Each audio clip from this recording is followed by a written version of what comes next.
Brown says, get that India. Big boy. Maika Sivo! Call an ambulance!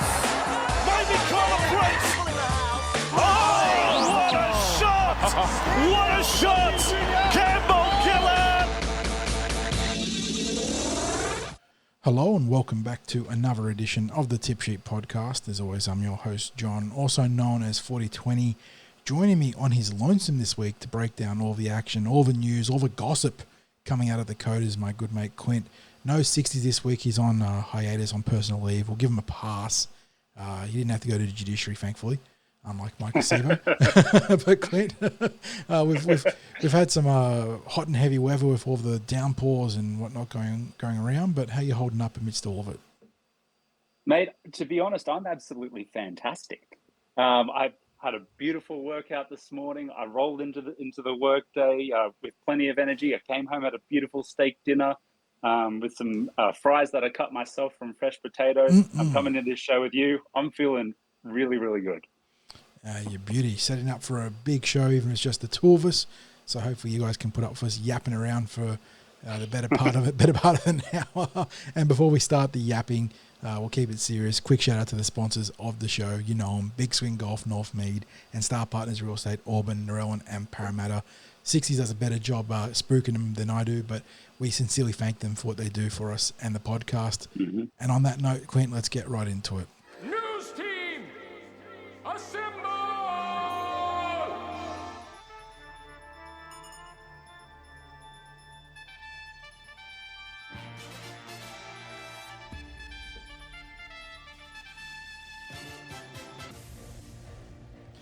No better place to start this week than a weekend recap. I know 60s and I had already done the Instant Reaction podcast, but I am keen to hear from you, Quint. What were your takeaways from the final game of the Preseason Challenge Cup, the Eels versus the Titans, 5 o'clock p.m. up at North Ipswich Reserve, the Wollongong prevailing 26-16. A couple of things to talk about in terms of injuries and suspension, obviously, but in terms of the actual flow of the game, what did you like? What do you want to see more of from the Eels, and who caught your eyes? Look, I thought it was a really, really tidy performance. The thing that naturally caught my eyes was obviously our spine. They looked like they hadn't missed a beat. I wouldn't say worried about how Clint Gutherson would come back, but to be honest, speaking of not missing a beat, the King didn't look like he had even had off-season surgery, let alone an off-season. I thought he was looking very sharp and running the ball back with plenty of strength. But I think if you're looking at some real highlight points is how our right edge was functioning. Some really, really positive moments from Bryce Cartwright. Will Penasini looked to have gotten bigger and faster. Not normally something you describe. Normally you sacrifice a little bit of speed when you put on a bit of bulk, but he seems to have done both. And I sung Sean Russell's praises in the first trial, and he's only further backed those up. I really like what I'm seeing from Sean Russell, albeit he had one moment where he was burnt by Khan Pereira, but he won't be he's not the first and he won't be the last to have that happen. Yeah, he's a bit of a speed merchant on that wing, isn't he? Yeah, and speed is definitely king in this game. Likewise, I thought it was a really solid hit out from Reg. Junior looks good coming off the bench. Jermaine Hopgood got through a mountain of work. There's no surprises there. I think he actually topped the run meters for us. Offie Ogden, I thought had a pretty decent start to the game, coming in as a late starter after Junior reverted back to the bench. And I think we saw the withdrawal of Wiramu Greg, Joe Offengawi, and Ryan Madison from the game. So I thought he put in a pretty solid stint. Overall, pretty happy. That being said, there were some moments, certainly for improvement throughout the game. Obviously, Maika is the poignant point we raised there, given that he will be now missing the opening 3 rounds of the season, accepting an early guilty plea, I should say, for a shot on AJ Brimson, which I thought, we can probably get into a little bit later, but I thought even with his priors, that 3 weeks is a bit harsh. I know it's sort of hard to I guess, determine, or I guess where the line is between the shoulder making direct contact with the head and then coming up off the chest, which it did certainly seem to in this instance. But Maika's record or recent record has counted against him in this instance, and unfortunately, we'll be without the big fella for the opening 3 rounds. But it gives good opportunity for some of the other guys to come potentially come in. Yeah, I think we'll talk about that a little bit in more depth, like you said, shortly. But yeah, my big issue with that was if it was a grade 2 careless high tackle, why wasn't he sin binned or sent off? Wasn't he sin binned? Yeah. I don't really understand the procedural failure there from the officials. So weird. I mean, obviously it's a high shot, so I got no issues with the decision from the MRC. Yeah. But it's more like a function of, okay, he was guilty. Why wasn't he put in the bin or sent off? So very odd. Mm-hmm. Very odd. Yeah, and in terms of the game, you summed it up nicely. Obviously, 60s and I had an in-depth discussion about it earlier, but I really liked the right edge like you did there, Clint. I thought they looked real sharp on both sides of the ball. They're going to be a handful for a lot of teams. It's not the natural attacking side too. Obviously, most people are right-to-left passes, and the Eels have scored a ton of tries down that edge in general. So it's nice to be able to have that mix up to the other side of the field. I like the interchange of ball play between the forwards. I know Junior got a little bit trigger-happy at times, but that's why you have trials. That's fine. Yeah, my biggest issue coming out of this, and it's not even a fault of anyone on the field, was we still have no idea about clarity on that bench situation because 3 of the prime candidates, you mentioned them, Maddo, Ofungahi, and Witter. Not like Witty's really up for grabs. I think he's probably got a spot locked in, but just the rest of it, we don't really have any more clarity because they didn't play. It hasn't become any clearer, has it? Yeah. Brendan Hands had another decent game. I thought Kelma Tuolangi showed some versatility playing on both sides of the field. Was down unlucky not to score. Had the ball just couldn't get that half a centimetre down into the ground. It was a phenomenal show of strength, though. So, there's lots of positives in that regard. I suppose the other negative mostly was concern about Bailey Simonson's health. There was a potential hamstring niggle there, but given that he has the better part of 2 weeks to recover for round 1, you'd hope he's good. If Bailey can't go and Maika is suspended, then we're going to have a pretty worrying conversation because it means we're down to no backline depth, which is again an issue that we've sort of circled in the past. As good as our forward depth is, and it is really good. Backline depth is razor thin, and you cannot afford an injury or a suspension, and we're now potentially staring down the barrel of both coming in the round 1, although I tend to think that Bailey is probably going to be okay. Yeah, so I think you summed up really nicely. It's pretty much as good a trial result as you can hope for without, causing overconfidence. So well done to the boys. I think they prepped really nicely, and they turned it around. And again, I realise it is a different team from the one that took on the Raiders, but there was just a big macro turnaround in their approach from that game, and they looked much sharper. So good signs heading into round 1. Obviously taking on the Bulldogs, who had I don't know what to make of their preseason. I don't know how they wrangled up 2 home games at Belmore, by the way. How does that work? Oh no, they were away in this round. Apparently it was the Sharks' home game at Belmore. Weird. Wish we got more home games. Away games at Combank. So yeah, well done to the Dogs for finagling that one. But we continue to move on with results, Quint. We had a weekend of junior reps out at Illawarra in the Gong. It was a split bag of results for the Eels in this one. Facing 3 undefeated Steelers teams, they prevailed in 2 grades, but also lost in the other 2. Victorious were the Harold Matthews, who continue to build really nicely. They won 20-12. They were missing a trio of important players this week as well. No Cyrus Bloomfield at fullback, no Ocean Vivella at prop, and no Mason Ong at lock forward. And they managed to overcome that handicap with that 8-point win. Keeps them firmly entrenched at the top of the ladder. And they continue to work their way into what is looking to now be a pretty promising campaign. They got talent across the park here, so well done there. In the SG Ball, Eels, for the first time this season, they got gunned down in the final quarter. They've been so good in that sort of championship quarter, but in this case, too many errors derailed their ability to compete. I think there was talking to 60s, there was a number of kickoff errors, which are the worst kind of errors because they just completely break your back in terms of momentum. They fell 30-16 against the Steelers, and then in the ladies' games, after that rough start against the Bulldogs in round 1, the Fiaola continue to impress. Lisa Fiaola team running out 32-16 winners, and that's not even really a true tale of the tape. they dominated the Steelers on the scoreboard, and it was only goal kicking that made the game, you say a 16-point game being close as it was. But on the flip side, the Tarsha Gale, like the SG Ball, struggled with possession and completion, and the Steelers team, they're not in the same class as the Roosters or the Bulldogs, getting my B's mixed up, but they are a very good team, and as you'd expect, give them all those opportunities and they're going to put points on, and they did that to huge effect, 38-0. So our girls got shut out in that one, unfortunately. So that concludes the rep results there. Like I said, Mats and Fiaola building really nicely. SG Ball had a momentary stumble. Can they recover next week? We have to wait and see. And the Tarsha Gale, they've got a lot of work to do. Yeah, you don't like to be that brusque about it, but they're struggling right now. Yeah, absolutely. Yeah, and it's it'll serve them in the long run in terms of their development, as because regardless of whether teams are performing well or not, there's always a sprinkle of talent at the very least that comes through these sides, and it's important that they develop resilience through some of these types of results, because it's what sets them up for their future.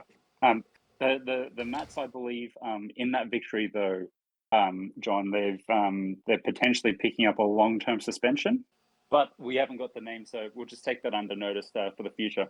Yep, too easy. All right, let's move on to some off-field news before we get back to that Maika Sivo suspension. Good news in the club elections, Clint. After a long and protracted series of campaigning from the would-be candidates, the incumbents have prevailed. That means Sue Coleman and Greg Monahan have been re-elected to the board alongside their other incumbents. So no change at the executive level for the Eels. And I know there were a lot of candidates in this cycle, and I imagine there was a lot of pretty worthy candidates as well. But honestly, the club hasn't been doing anything wrong off the field, and it's hard to knock over the incumbents when that happens. Yeah, and look, stability is so important at that executive level, and if you've got two candidates who have proven themselves at that level and adding value, I don't see any reason as to why you'd want to change that. That's just there's absolutely no need to do that. So, from a supporter's perspective and the stability of the club, this seems like a pretty good result. Yeah, it's a far cry from the late 2000s through to the mid 2000s with all the mess that came there. And I'm not pointing fingers at any particular individual. It's more a function of multiple boards, struggling. Yeah, a function of the process that previously existed. Exactly. And yeah, we've had a lot of prosperity off the field now, and it's good to see that the members have responded in kind and placing their faith in the incumbents to get the job done. So well done to all involved, and for the strong voting turnout too. I think that's some really good numbers based on what I've seen in terms of just pure votes. So well done to the PLC membership for getting out there and letting their voice be heard. All right, Quint, let's circle back to what we're talking about with the Maika Sivo issue earlier on. He got the grade 2 careless high charge. Usually that's actually not that bad a charge to cop, but his list of priors have led to a heavy stacking here. And what would have been maybe even a grade 2, I think you could play down to maybe a fine on the first charge. I'm not sure, but with his stacking, it's a 4-game base suspension if he were to fight or take a no contest. And as we learned today, he's going to take the early guilty plea, which means he's going to miss rounds 1, 2, and 3. And unfortunately for the Eels, much like Ryan Madison in 2023, they're without one of their core players very early on for the first 3 games of the competition. Yeah, look, I hope that's not an omen. But that being said, frustrating for Maika, frustrating for the team, frustrating for the supporters. Maika's got himself into this position quite a few times now, particularly over the last 12 to 24 months. It's just getting that timing right when he's jamming in. I said before, I think it's a little contentious, and I think we need to get clearer ruling around when the shoulder bumps up off the chest. I know the end result's the same, and there's still contact to the head.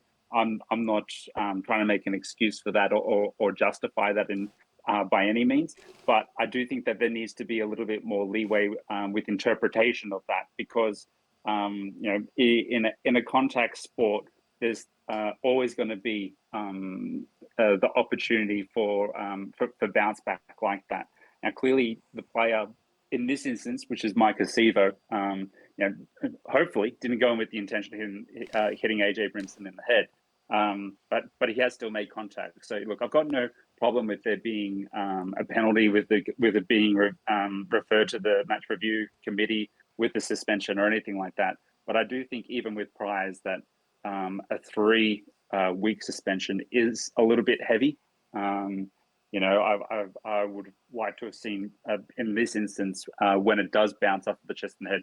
I think from I guess a base level or a first offence, a fine should still suffice. And likewise, when it clearly hasn't been the point of contact, nothing more than 2 weeks. No, it's fair. And for me, obviously procedurally, what's done is done, and you can't cry too much about the spilt milk or spilt water. Moving forwards now, what do the Eels do to best address that hole on the left flank? Obviously, you can just go 1 for 1. Hayes Dunster comes in. If Brad Arthur's feeling a little bit more tinkery, he can put Bailey Simonson onto the wing, allow Morgan Harper to come into the centres. I don't think he's going to do anything as outrageous as playing a rookie like Blaze Talangi, who I'm pretty certain I say it with some conviction that we think could use some time in New South Wales Cup, as talented as he is. The two most obvious subs or substitutions replacements would be Dunster or, in a roundabout way, Harper. Do you think it's as simple as just going winger for winger, or would you expect Brad Arthur to maybe try and get Harper into the team? I am a big fan of 1 for 1, and the reason that I say that, and I dare say that our coaching staff are likely leaning this way. I say that with no prior knowledge and just presumption here, but what in naming the side that we did in the second trial, we've effectively said Bailey Simonson has won the left centre position. So over the course of the preseason, that's where the coaching staff have ended up.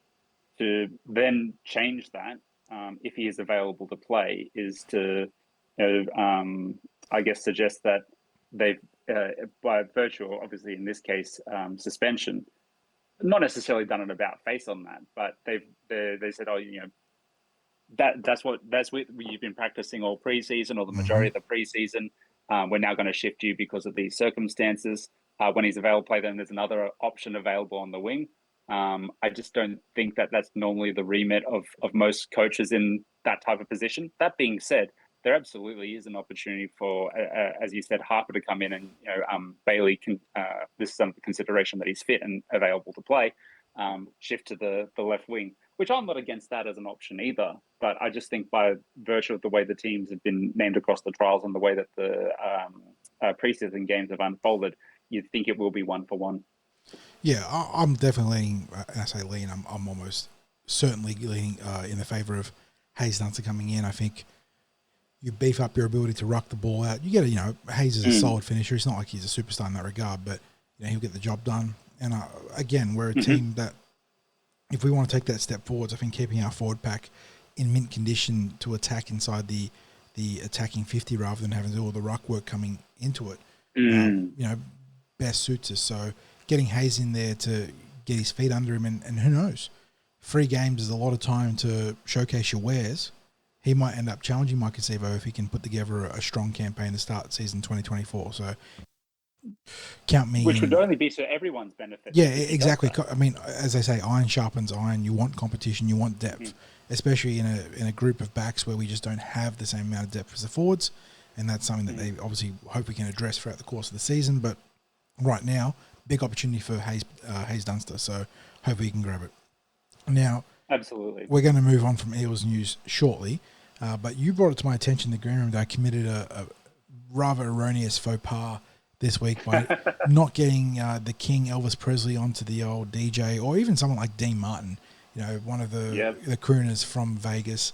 So I have to put my hand up. As an Italian man, I know. John, you should No be Sinatra, no Dean Martin, no Presley. So I've gotten it all wrong. But in my defense, I got to say, as much as Round Zero probably deserved to have its own little soundtrack this week, when I saw the trial on Sunday, I'm going to be honest, I was going to go back to Europe this week and get real weird with some Russian stuff.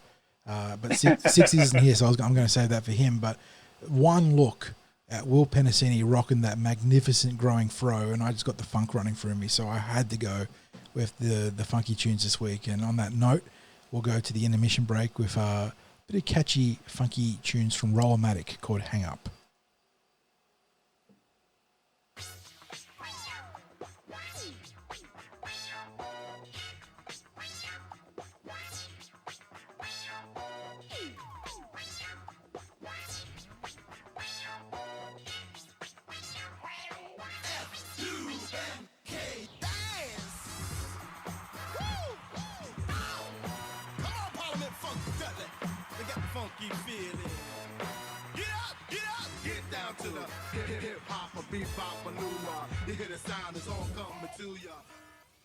The song goes on to tell us that we need to get down to the rhythms of James Brown. And I agree. We do need to get down to the rhythms of James Brown. James Brown, wasn't he the one that was parodied in The Simpsons as constantly being arrested at the New Year's Eve party of like 99 or something? Yes. Man, what did I do this time? Yeah, I believe you got it spot on there. But yeah, hopefully you enjoyed the funky tunes this week, and we get into the back end of the podcast, which of course means time to go around the NRL, see what's been happening in the preseason and beyond. Obviously, we mentioned round 0. It's going to be one of the focal points in the back end of our discussions. But we start with the World Club Challenge this week with the Wigan Warriors actually entering rarefied company in their controversial win over the Penrith Panthers. I think it was 16-12. They scored. I mean, in fairness to the referee, I suppose there was the angle he was on looked like the ball might have been on the line, but it was a double movement by any metric, and their third-party official, or the TV umpire, whatever they call it, certainly didn't see that. So Wigan prevailing, and I think they're only the second club to become a 5-time World Club Championship team, alongside maybe the Sydney Roosters. So, like I said, rarefied company. They've knocked over the Penrith Panthers in back-to-back games now. I mean, not many teams outside the Parramatta Eels can say they've done that. So well done to Wigan. And in the sort of Parramatta adjacent news, former Eels Jai Field and Bevan French proving instrumental in that victory. Jai have a number of incredible try-saving tackles at the back, and Bev French at 5'8" now. A position where I thought he might long be pretty handy in, showing his class, and also having a try taken away from him at the back end of the game. But yeah, good to see some former Eels being key to a very big game there. Can I just tell you that the shortened fruit in me was peak on Sunday morning watching this game. I got the text message about 20 minutes into the match from a friend asking, "Are you watching this?" And I went, "Oh, bugger it! I've totally forgotten. Let me get up and tune in." And I found myself cheering on Jay Field and Bevan French as though they were still in the blue and gold. And yes, there were some let's call them hometown decisions throughout the game. But the fact of the matter is, the might of Penrith couldn't score more than 2 tries against Wigan, and by their own lofty standards, that's not good enough. And you can cry foul of some of these things going against them, and there is a case to say that maybe there were 1 or 2 decisions where that was certainly the case. But that being said, and we often discuss it. You've got to be good enough to overcome the controversy, and you've got to. People even look at a potential last second try that went up as a no try and thought that was incorrectly interpreted. It's like, well, you shouldn't be leaving it to the 79th minute to win a game. And if you do, you know what? There's times where you're going to be the winner, and there's times where you're going to be the loser, and you've got to be prepared to accept it, whichever way it happened. The real downfall for Penrith in this game is the lack of ability to control the ball. They made a lot of mistakes in the play of the ball. I know that the field is obviously much thinner over there, both in goals and the width of the field, so it makes it harder to play an expansive game, particularly when you're in the middle of a Northern English winter and colder conditions. So I understand why Penrith were probably playing a little bit more compressed, and they couldn't create the space that they're used to creating over here in Australia. But that being said, they didn't really offer up too much imagination.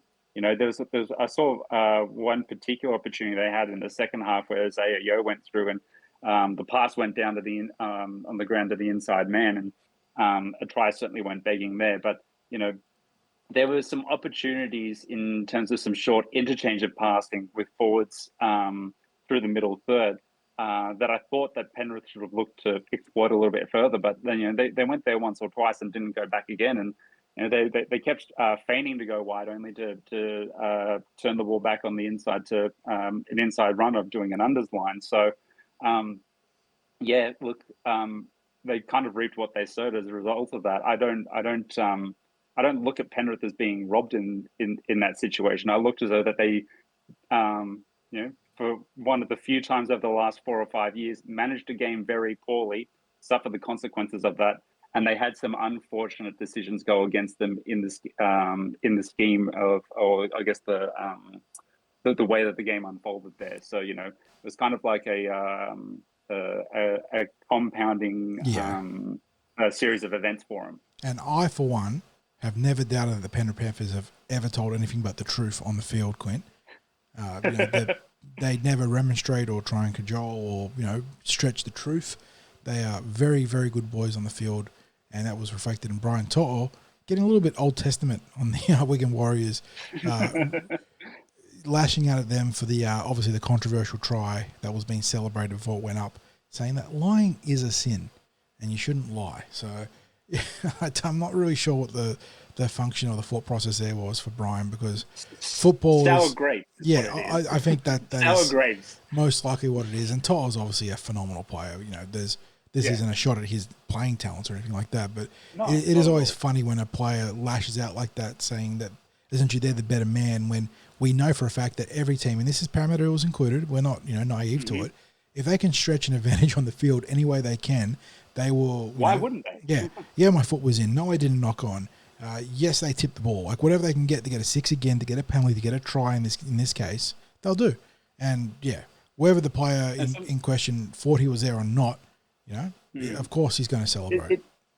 It's also a little bit holier than thou to try and take that position, because if the shoe was on the other foot and Penrith had won in those circumstances, I highly doubt that Brian To'o after the fact would feel the need to apologise and that he lied and committed sin. I mean, where were the Penrith Panthers after our 21 final series coming out? Great question. Yeah. I wonder if Mitch Kenny feels that way given his deliberate tactic in staying down in that semi-final as we were on a roll. The reality is that's football. You just got to cop it. Sometimes it goes your way, sometimes it doesn't. Exactly right. Anyway, on that amusing note, we'll move on. While the World Club Challenge was in I suppose, hot pursuit on Sunday morning, the Broncos were in the process of wrapping up. No, they'd already wrapped up, the Preseason Challenge Cup. Technically, they were waiting for one result. I believe it was the Raiders-Cowboys game that they still had to wait on to secure it. But with the result going that way, the Broncos were awarded the $100,000 cash prize with a 46-20 victory over the Cowboys in Week 1. That was 2 full-strength teams in that game. No, it was a reserve-grade Cowboys up against the full-strength Broncos because of the Round 0 preps. But then in Round 2, the reserve-grade Manly, reserve-grade Broncos met, and they dusted up the Seagulls to the tune of 40-16. No, 40-14, sorry. I can't give them those 2 points. Brisbane looking sharp and full of depth. No surprises there. $100K cash prize. I suppose it's some remedy towards missing out on the big one last year. But fair to say the Broncos looking like they're in pretty good shape entering this season, to the surprise of, I guess, no one, Quint. No, look, you kind of expect that of Brisbane. They've got a pretty damn good, strong squad there, and they should be looking to challenge again. That being said, they kind of won, at least in my books, they kind of won this preseason challenge almost under the radar. And the reason I say that is obviously they've gone over to Vegas and they get they sent out sort of their second string side in the second week of the preseason challenge. But those all those Vegas teams, I should say, they kind of came in and I wouldn't say that they were necessarily win the preseason challenge. Was more a case of getting some healthy runs in for some players before a long haul trip over the US, ready to for round 0 or round 1, whichever way you want to look at it. So they kind of won it, as I said, almost under the radar, because you almost consider, because of those teams going to Vegas, that they're not really a part of the preseason challenge. I might be on my own in that view, but What it is reflective of is how good a squad they've got up there. Yeah, and speaking of, I suppose the name that sort of made some waves in this preseason for the Broncos is the big unit Takura, who is sort of built a bit like Nelson Asofa Solomona or Benjamin Takura. He was very good near the goal line and looks to be the next in a long line of production for the Broncos in the forward pack. So one to watch out for there.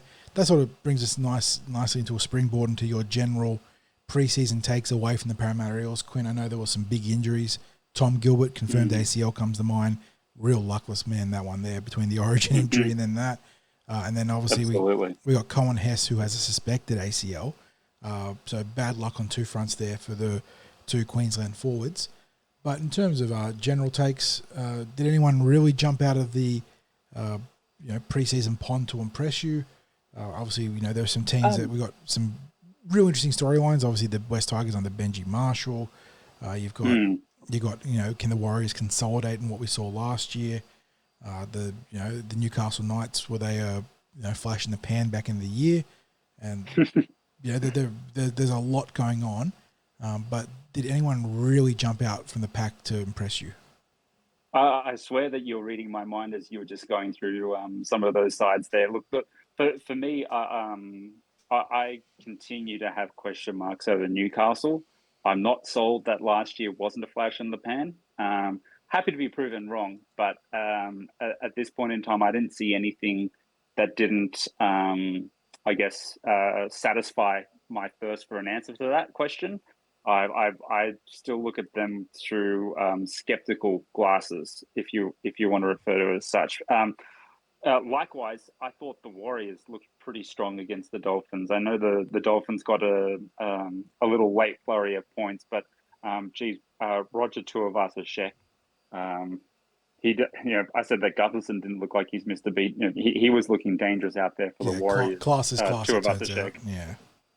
Absolutely, and there's a lot to like about how they played their trial against the Dolphins. There was a lot of energy. They look a fit side again as well. I don't know if they'll necessarily be a top 4 side again, but and a lot of their hopes obviously hinge on the fitness of Sean Johnson being available for the duration of the season. But that being said, I look at them as picking up where they left off and certainly being a side that fits in that 3 to 6 place finish at this point. Likewise, I'll tell you a team who did surprise me was the Raiders.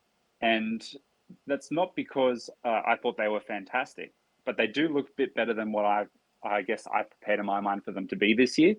Now, obviously, trial form is trial form and doesn't necessarily mean anything at the end of the day. But they certainly had a little bit more imagination about their attack than what I was expecting.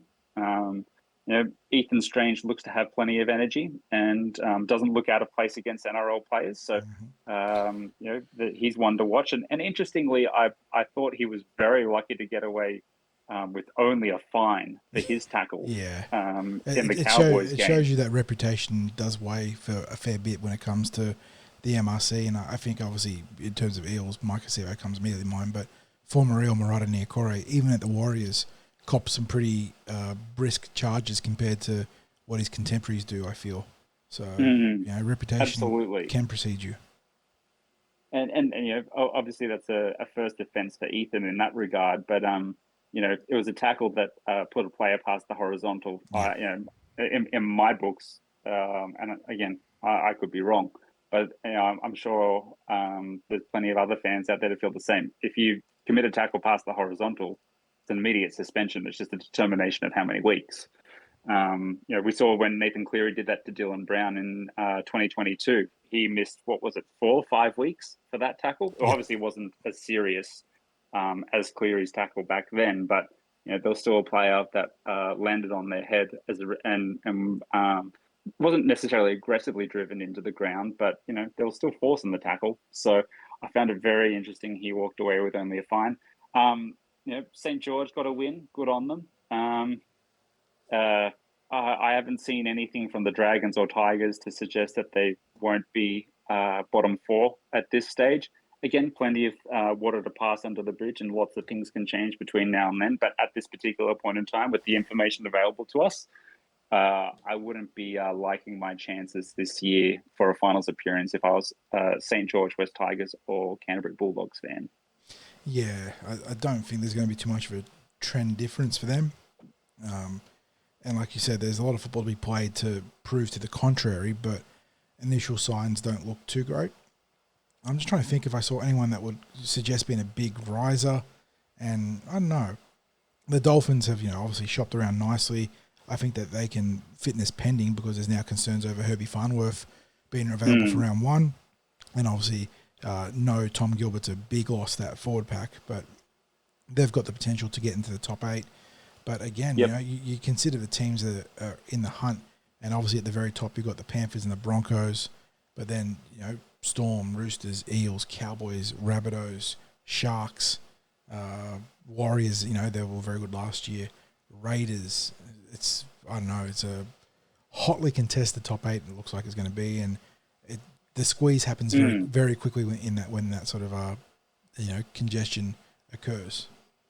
It certainly feels as though, and I'm starting to get the sense, just seeing different things online, it's going to be a hotly contested season. I reckon there's probably 12 teams that are very strong contenders for being top 8 finishers, and they're teams that I look at that for majority of them on their day can beat anyone. Yeah, for all the issues we had about parity going back 3 years thereabouts.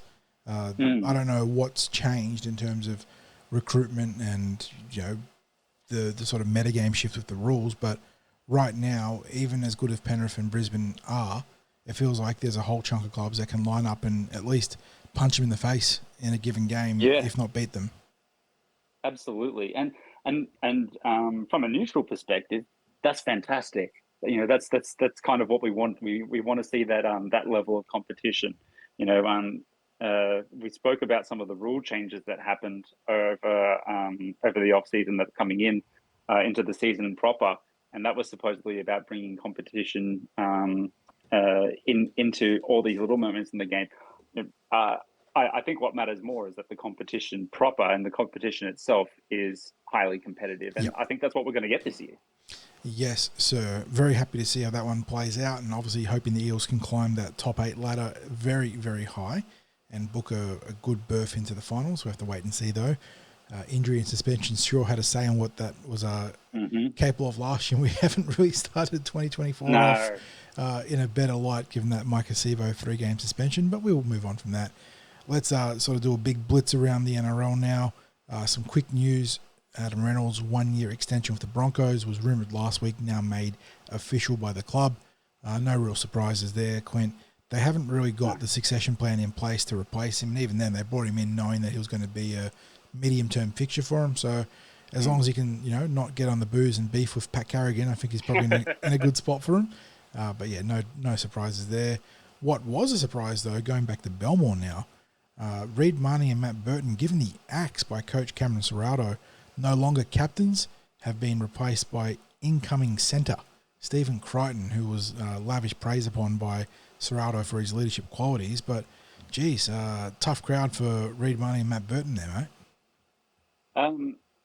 This should be a cautionary tale for Stephen Crichton, because I anticipate in about 12 months' time he'll be in exactly the same position. It's true. It just reeks of high-profile new recruit coming from successful club. Hope that they're not only their playing ability, but they picked up some form of leadership from the successful club they've come from, can impart that on there, and therefore we can post-rationalize and justify that giving them the leadership position, the captaincy, was justified. That's ultimately what it feels like. It seems like a reverse engineered PR exercise, if you ask me. It is a real issue for the Dogs too, though, because you look at that squad and no one really stands out as a leader, do they? If it was me, and granted, I'm not an NRL head coach, nor am I a head of football at an NRL club, but I'll be looking at someone who encompasses the club identity. And for me, the Bulldogs club identities, obviously they had the entertainers back in the very late 70s, early 80s, but it's largely been the dogs of war. And if there's a player on their roster who happens to be signed long term there, I think got another 3 or 4 years on their deal, that encompasses that, it's Jacob Preston. True. And I would be looking at him as someone who I would want to rebuild that identity around. To me, Stephen Crichton is your flashy highlights player. To be seen whether he's got bona fide leadership credentials. He may very well. But that being said, I want to look at someone who is going to be there long term. And speaking to a couple of Bulldogs fans, they kind of feel that this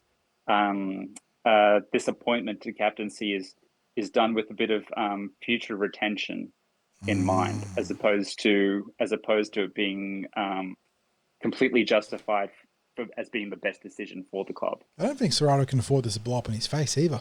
No. I know he's got the long-term deal inked, but we know that it's a ruthless business. And if the Dogs struggle again, both from just an on-field form perspective, but also from that golf and leadership, then I don't know, the pressure will be turned up on him. But now, Clint, we go from the deposed to the dumbasses. I don't know how else to line that one up, but Luciano Leilua, who's been in our podcast the last couple of weeks on the back of speculation he was lining up to join the Dragons, well, there's now questions whether he'd be registered at all, given that he's failed to inform not only his club, who ended up cutting ties with him on the back of it, but also the NRL and its integrity unit about a DUI that he sustained earlier this year. So, what do you say, seriously? I have no time for DUIs in general because of the burden of risk that you bring upon innocent people when you're on the road, in a 1-2 ton vehicle, depending on what you're driving. That is just a weapon of destruction. But two, to think that it'd stay hidden, like the level of stupidity on showcase here should be a massive red light or a blaring light to any club, let alone the Dragons, about potentially picking this man up.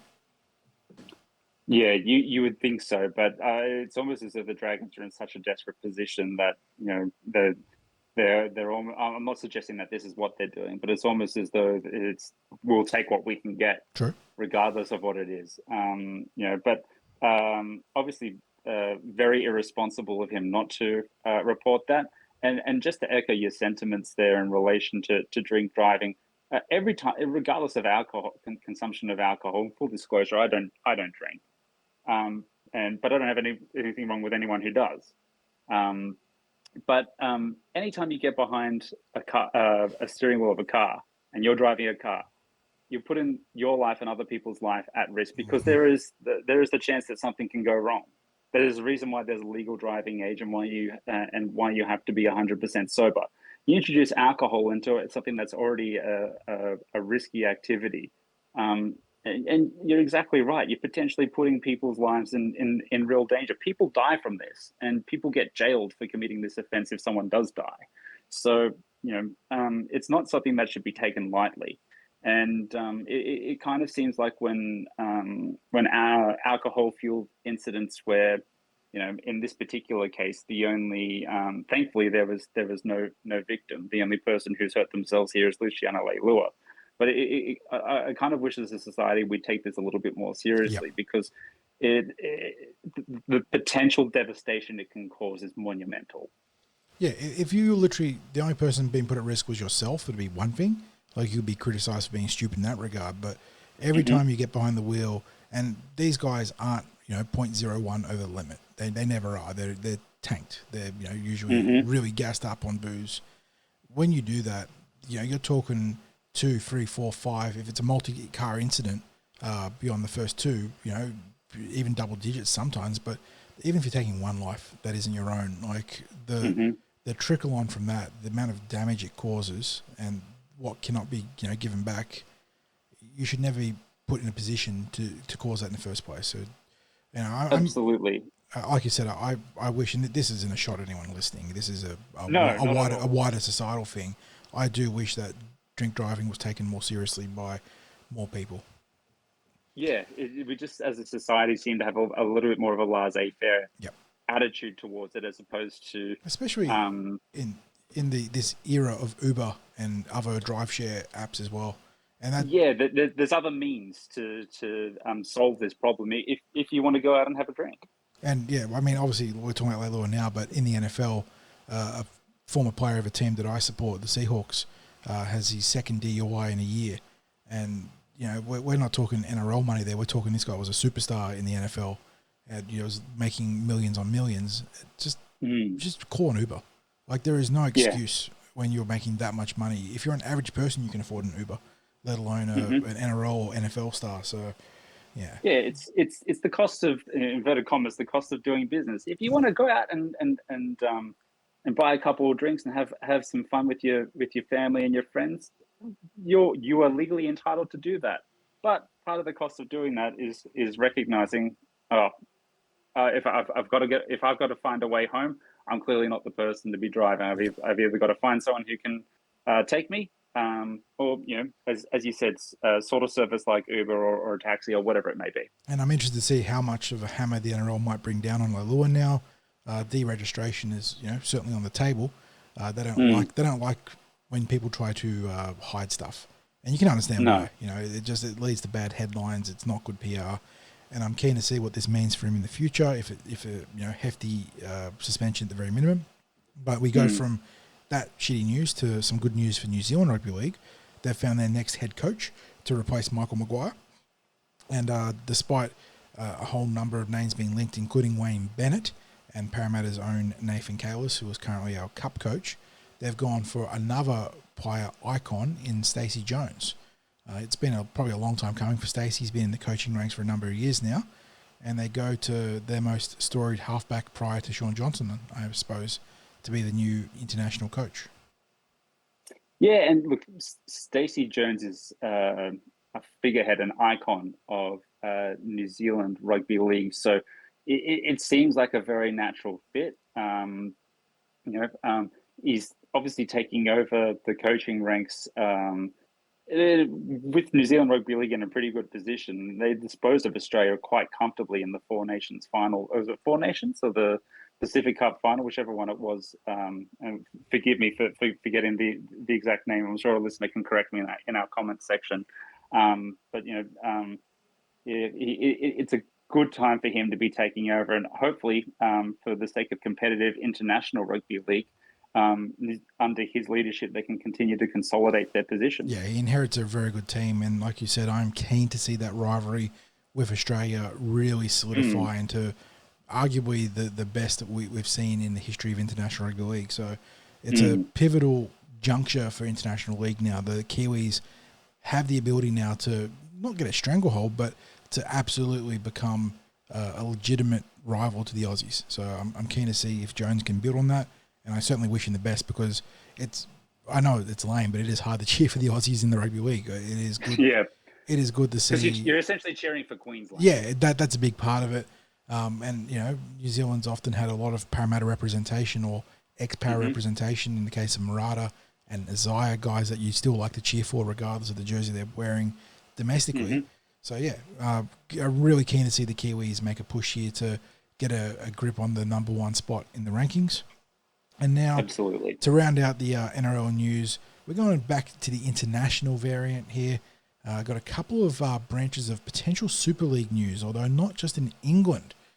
We saw today that cultural icon and wrestling and film superstar Dwayne "The Rock" Johnson has apparently been approached, or in sort of soft terms, sounded out about it potentially buying a stake in what would be an American Super League, professional rugby league in America. For background on this, Clint, obviously Dwayne has some ties to rugby league in the past, as I shouted out, I believe the St. George Dragons, I think, from memory. I think he's got some familial ties there. And in terms of being a stakeholder in sort of marquee American sport competitions, he is a big stakeholder in, I think it's the USFL, the United States Football League, which is essentially one of the lower grade or sub-American football competitions to the NFL. So there's definitely precedent here. And if the NRL is serious about making that beachhead into the American audience stick, you're going to need a strong domestic competition. Yeah, and it's helpful to have someone with the reach and access and pull of someone like The Rock. Yep. But you mentioned he's already got a stake in essentially a feeder system into the NRL, albeit not the traditional college route. But you look at other sports over there. David Beckham bought quite a big stake in Inter Miami, Yes. which is the MLS football/soccer, whichever way you prefer to refer to it. I think I don't want to misrepresent the figures, but I think he's made something like 5 or 6 times on his initial investment into that, and it was obviously instrumental in bringing Ballon d'Or multi-winner Lionel Messi across to that side there as well. So there's something you use those types of things as a template, and it's a good way to try and entice someone like The Rock. And obviously it comes down to whether he's got a personal appetite, but personally, it's something I'd love to see take place. Not necessarily The Rock, but obviously an American Super League. I'd really like for us to get serious about having, at the very least, a properly run semi-professional that has, over the course of time, the ability to build up to professional competition over there.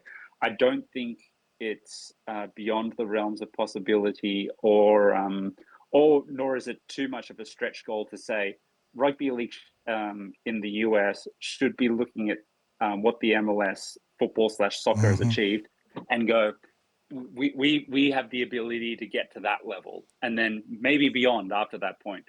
Now, naturally, they're not going to challenge the really entrenched sports the big there, 3 or 4, like football, yeah, exactly, your baseball, and your basketball, and even to a little bit of a lesser extent, hockey. Yeah. They're obviously well entrenched within that North American market. But that's not who they should try to be over there either. I think the MLS is a very good model for them, or I guess outcome for them to try and look to achieve in the long term.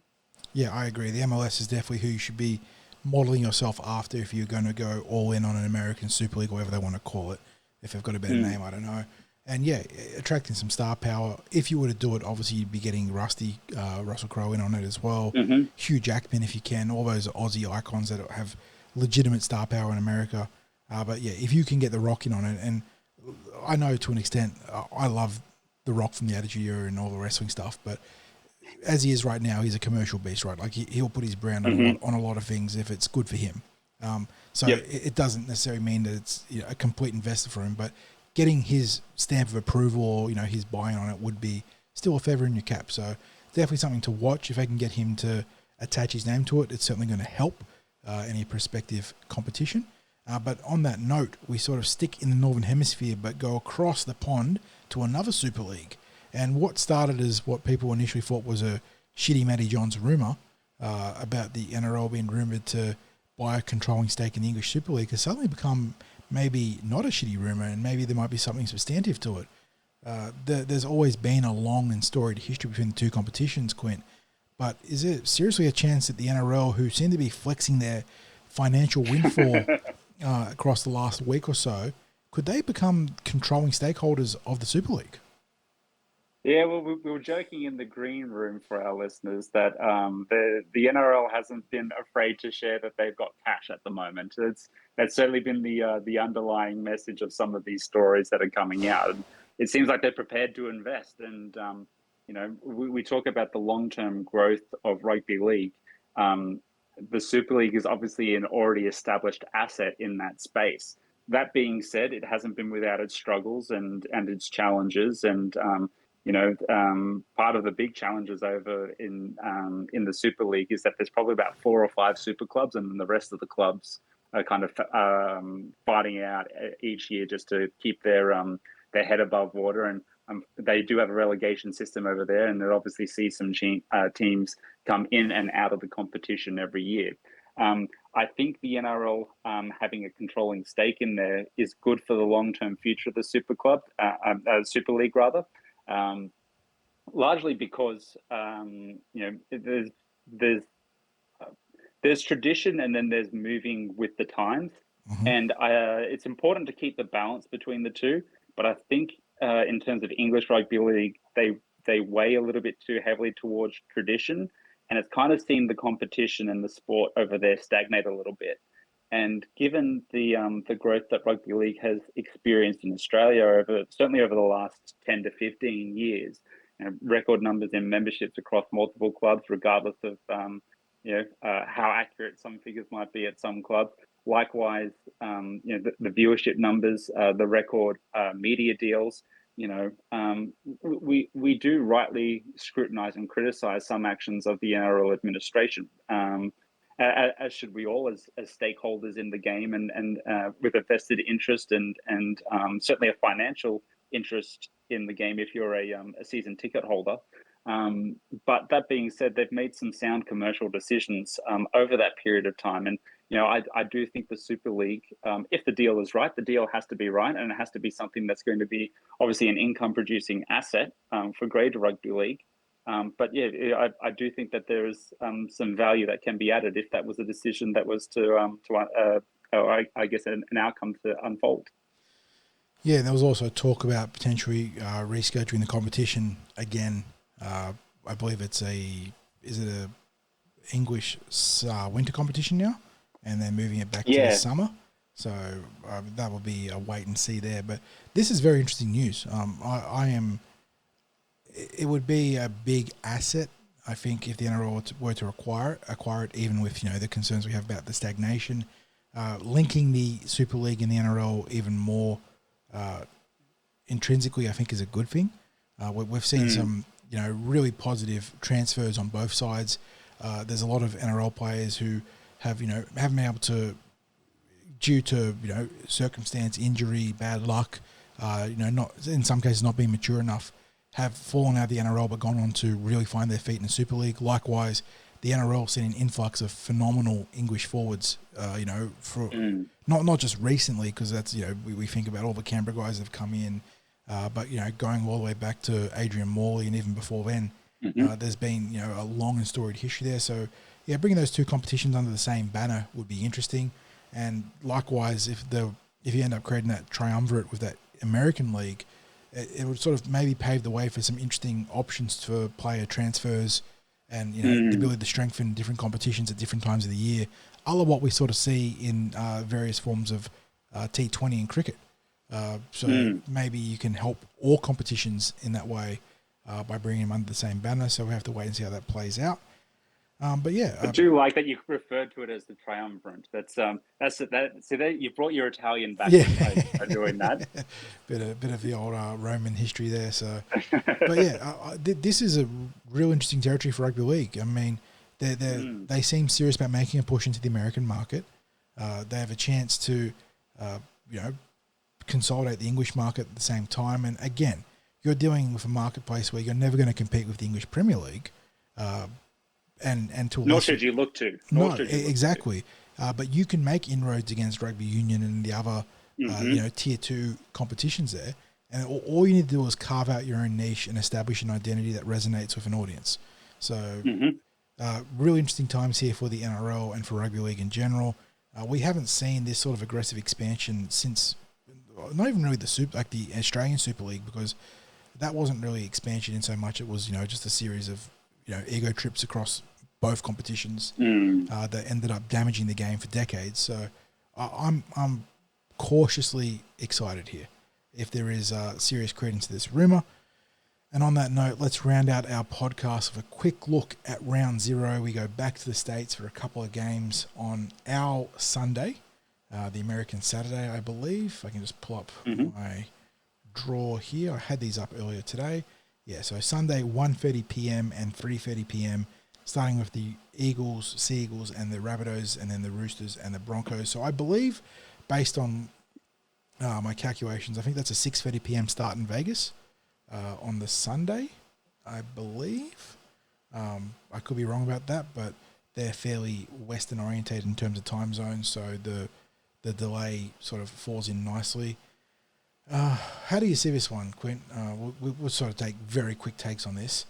But Seagulls, Rabbitohs, we have what looks to be a rejuvenated Tommy Tebojevic, care of some ballet sessions.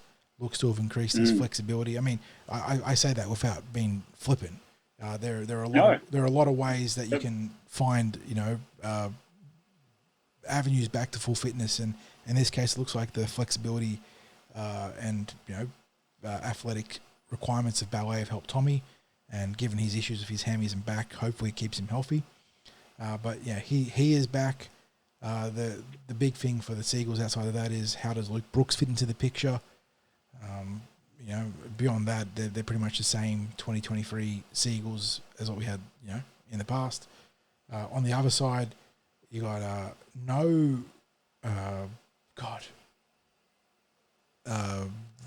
the Canberra boy. I have an absolute brain fade here. Jack Whiten. No Jack Whiten for the Rabbitohs, which means that Richie Kennard is getting the start at centre. But it's still a good back line. Mitchell, Johnston, Tass, Gagai, Cody Walker named to play, although there are concerns about his fitness. Lachlan Elliott starting at halfback as he did last year. Their all-star back row, Kalal Matangi, Arrow and Murray, going up against mostly Olakau'atu and Jake Tebojevic on the other side. Yeah, I don't know how to get a read on this one. I think the big one here is Tom Tebojevic. If he is healthy, you can't write Manly off against anyone. But we know the Rabbitohs can score plenty of points. Which way do you see this one going? This is an absolute coin flip for mine, because both teams are capable of beating each other and putting scores on each other. I probably lean slightly towards Manly at this point, simply because they look like they have a little bit more experience in their side, at least in what's been named.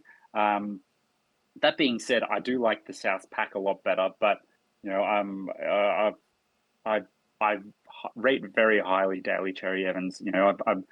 He's an occasion man as well. Apart from Bradley Clyde, he's the only player to win a Clive Churchill medal on a losing side. He's obviously had put in plenty of good shifts for Queensland over the last few years as well.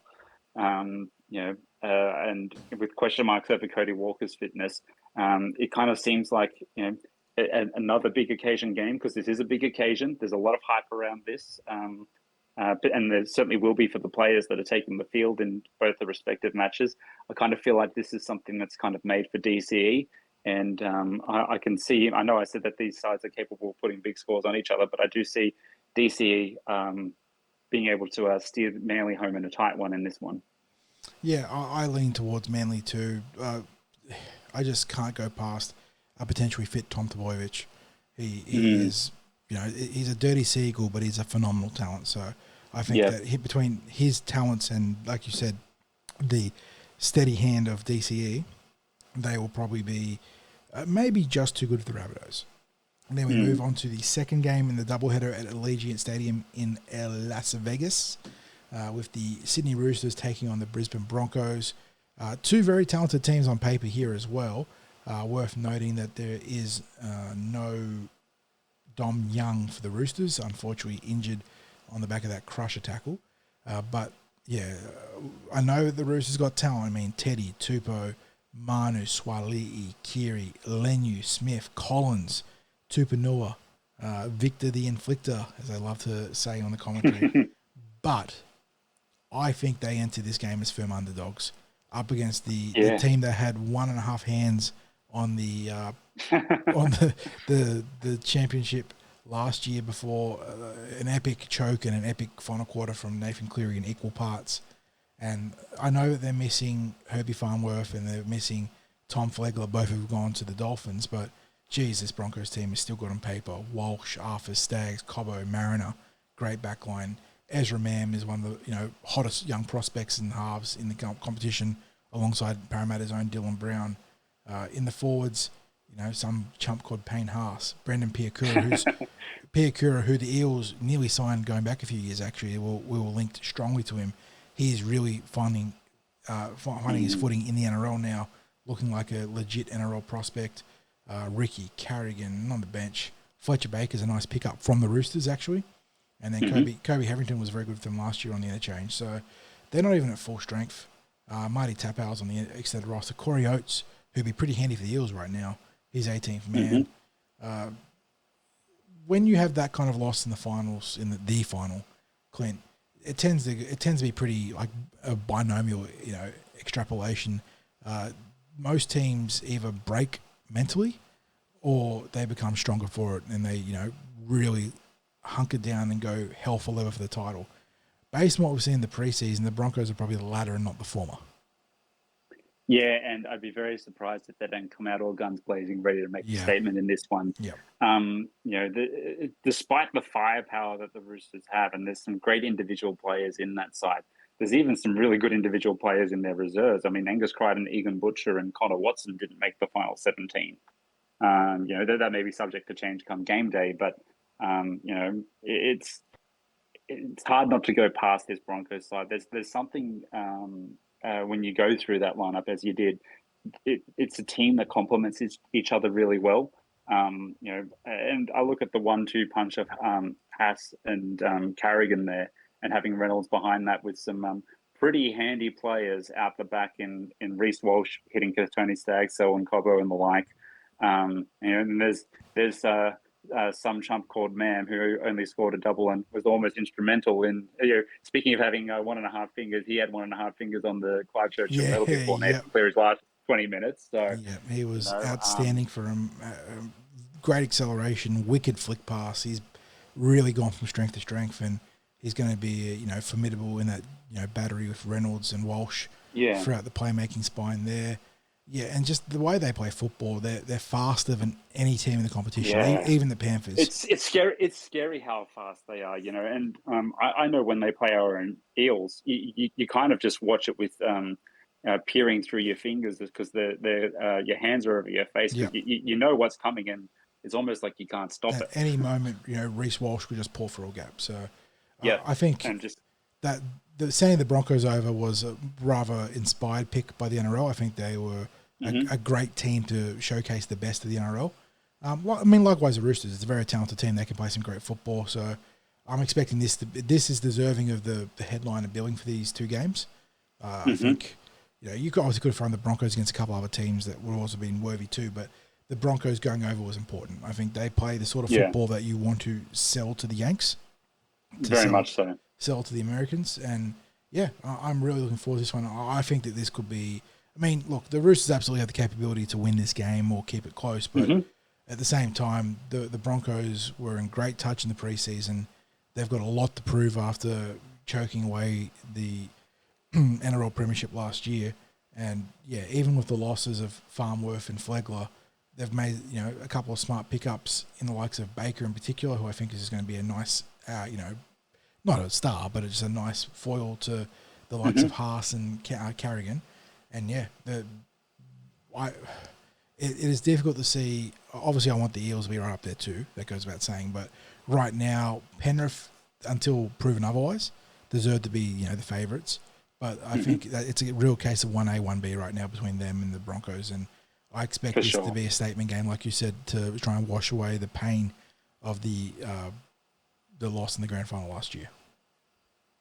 Ultimately, Forty, what I'd really like to see, regardless of how the results fall, is that it is an exercise that justifies the decision in taking 2 games over there, and that there's some good rugby league put on for the people who attend, and hopefully it's a sport that the American public who are being exposed to it for the first time can fall in love with. Yep, agreed.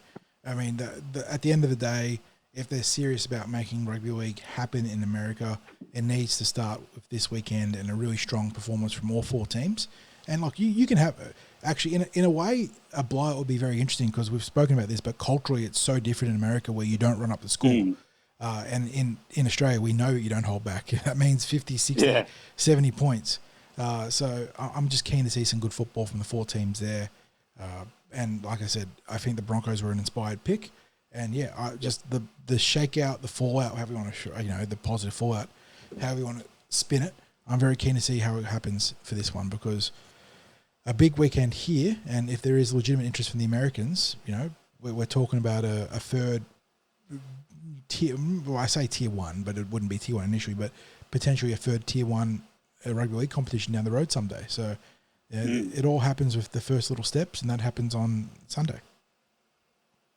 Yep, and I don't think I'm alone in saying can't wait for it. Yeah, I mean, obviously Parramatta football scratches the itch better than anything else, but keen to see some legitimate NRL action this Sunday.